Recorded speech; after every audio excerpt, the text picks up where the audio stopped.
호주 시드니에 위치한 쿠지 아쿠아리움 뱀상어 한 마리가 유유히 헤엄치고 있습니다. 길이는 4m에 몸무게는 0.5톤이나 되는 뱀상어를 구경하던 사람들도 신기해하고 있었습니다. 그런데 어딘가 불편해 보이는 상어가 갑자기 컥 하며 몸속에 있던 내용물을 분출해내는데요. 내용물 중에는 다름 아닌 사람의 팔 모양을 한 토막이 나오게 됩니다. 간단한 지식을 알아보는 시간. 이번 주제는 샤크암 사건입니다. 사건의 발단은 1935년 4월 17일 호주 시드니 쿠지 해변가라는 곳에 떠밀려온 뱀상어인데요. 해변에서 떨어져 나와 물 밖에 있는 뱀상어 한 마리를 포획해 쿠지에 위치한 아쿠아리움에서 사육을 하기로 합니다. 그런데 얼마 지나지 않아 갑자기 수족관 안에 있던 뱀상어는 토를 하게 되는데요.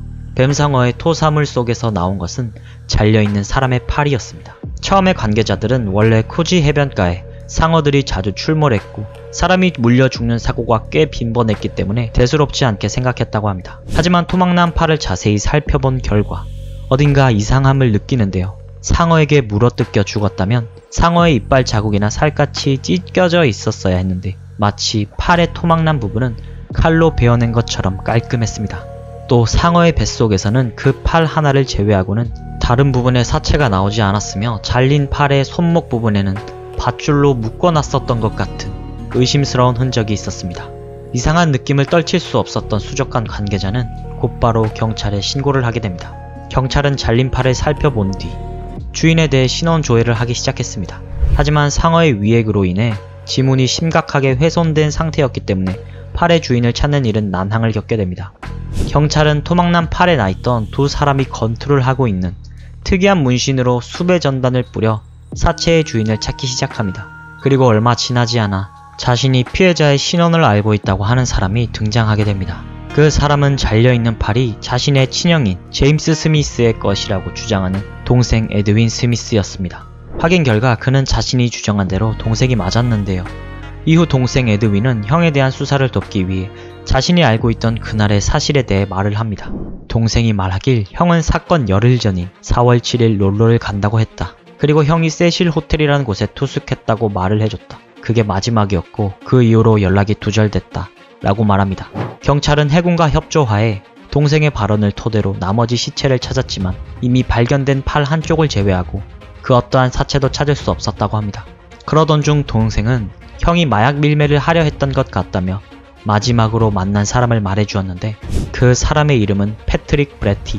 경찰은 당장 패트릭 브레티를 잡아다 조사를 했지만 패트릭은 그냥 잠깐 만나서 차 한잔을 한 게 전부라고 말합니다.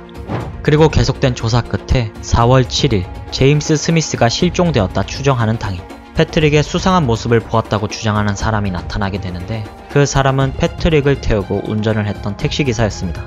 택시기사는 경찰 수사에서 이렇게 말을 하는데요. 나는 패트릭이라는 사람을 세실 호텔에서 태웠는데 그는 매우 큰 가방을 가지고 택시에 탔고 표정이 마치 무엇에 쫓기는 사람 마냥 불안해 보였습니다. 라고 말을 합니다. 택시기사는 연이어 패트릭을 레지널드 홈즈라는 사람의 집에 태워줬다고 말합니다. 경찰들은 그 소리를 듣자마자 사건이 뭔가 이상하다는 것을 한 번에 알아차리는데요. 레지널드 홈즈는 호주 내에서도 유명한 대부호이자 기부나 자선 사업을 많이 해 명망이 높은 인물이었습니다. 그런 사람이 마약 밀매와 관련 있던 패트릭 브레티를 만났다. 어딘가 이상해 보이는 구석이 많았습니다.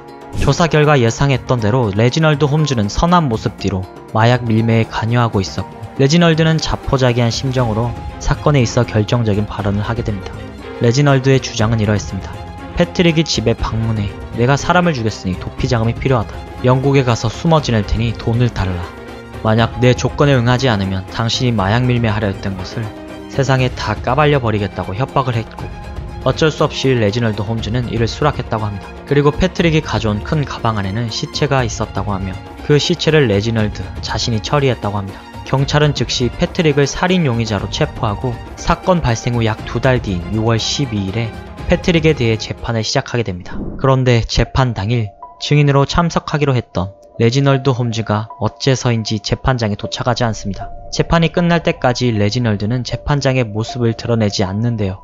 그 이유는 바로 재판이 있던 그날 레지널드는 누군가의 알 수 없는 총격에 의해 살해를 당합니다. 당연히 패트릭은 레지널드가 죽자 증거 불충분의 이유로 무죄를 선고받게 됩니다. 그리고 이 사건은 호주의 미제 사건으로 영영 묻히게 됩니다. 유력 용의자였던 패트릭은 죽기 전인 1965년 그러니까 사건이 벌어지고 30년 동안 자신은 사건과 관련이 없다고 계속 주장했다 하는데요. 대부분의 사람들은 사건 당일 레지널드처럼 명망 높고 돈이 많은 사람 또한 서슴없이 죽인 것을 보면 그 뒤에 엄청난 흑막이 있을 거라고 추측한다 합니다.